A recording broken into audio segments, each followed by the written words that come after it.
महाराष्ट्राच्या राजकारणावर गडद शोककळा पसरली आहे.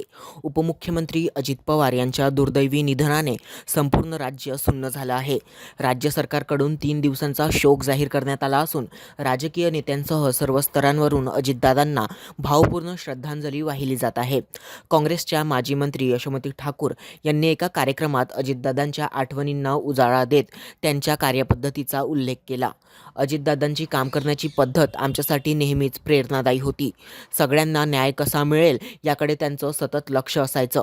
आम्ही सत्तेत असो वा विरोधात, दादांनी कधीही भेदभाव केला नाही, असं यशोमती ठाकूर म्हणाल्या. या ठिकाणी उपस्थित आमच्या सर्वांचे लाडके आमचे नेते आदरणीय अजितदादा पवार.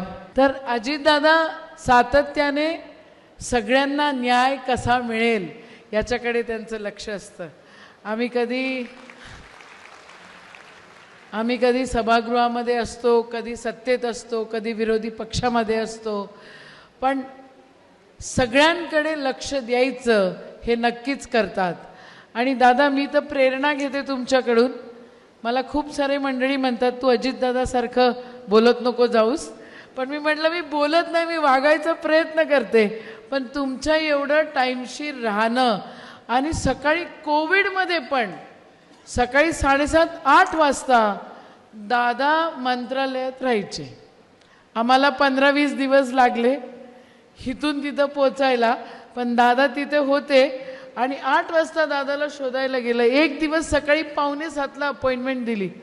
म्हटलं 6:45ला अपॉइंटमेंट म्हणजे माणूस म्हटलं उठतो खातो पितो की नाही, असाही प्रश्न आम्हाला सगळ्यांना पडत असतो.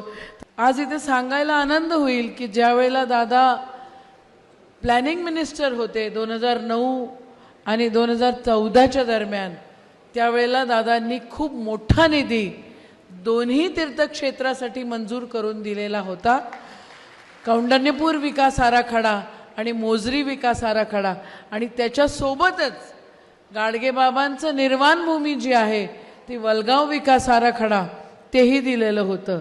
तर दादा असले की कामं होतात, हा विषय आहे. म्हणून दादा तुमचा सपोर्ट नेहमीच सगळ्यांसोबत राहील.